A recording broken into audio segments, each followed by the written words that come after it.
Аса қамқор, ерекше мейірімді Алланың атымен бастаймын.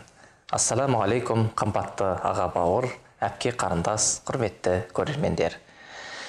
Жаратқан ием баршаңызға өзі жар болсын. Кез келген құлшылық қабыл болу үшін, ол Алла үшін жасалуы тиіс.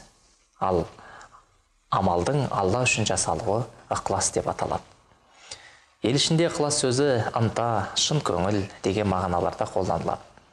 Ал шариғи мағынасы құлшылық жасау барысында ниетіңді Алланың разылығынан басқа нәрселерден, яғни адамдар көрсін, естісін деген ойдан және адамдардың алғысын үміт етуден тазалау.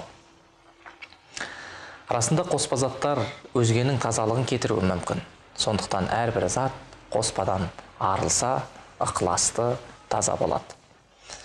Атақты ислам ғұламасы Фудайл ибн Ияд адамдарға бола амалды тәрк ету рия, яғни мақтаншылық.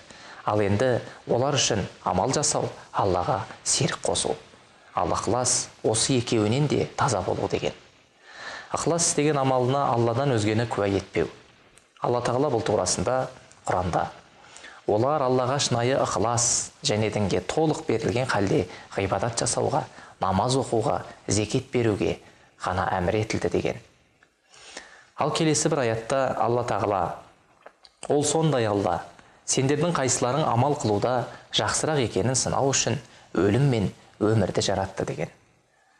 Осы аяттың амал қылуда жақсырақ деген бөлігі туралы танымал ғалым Фудайл ибн Ияд амалдың жақсырағы ең ықыласты және ең дұрыс болғаны деп түсіндірме берген. Сонда қасында отырғандар: әй Абу Әли, амалдың ең ықыластысы және ең дұрысы қандай болады деп сұрады. Сонда ол кісі: егер амал шынайы ықыласпен жасалынып, бірақ дұрыс болмаса қабыл етілмейді. Керісінше дұрыс болып, бірақ ықылассыз жасалынса және қабыл емес. Амал ықыласты және дұрыс болғанда ғана қабыл етіледі.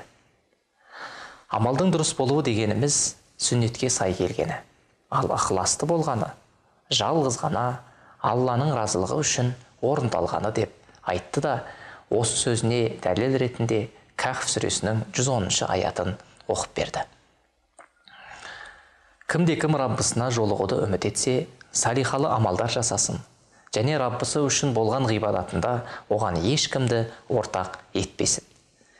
Яғни амалдардың орындау барысында оның нәтижесін тек жалғыз ғана Алладан үміт етіп, адамдардан дүниелік мақсаттарды күтпей орындау.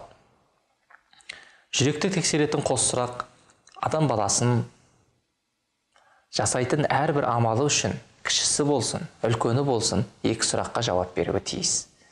Яғни не үшін жасап жатырмын және қалай жасап жатырмын.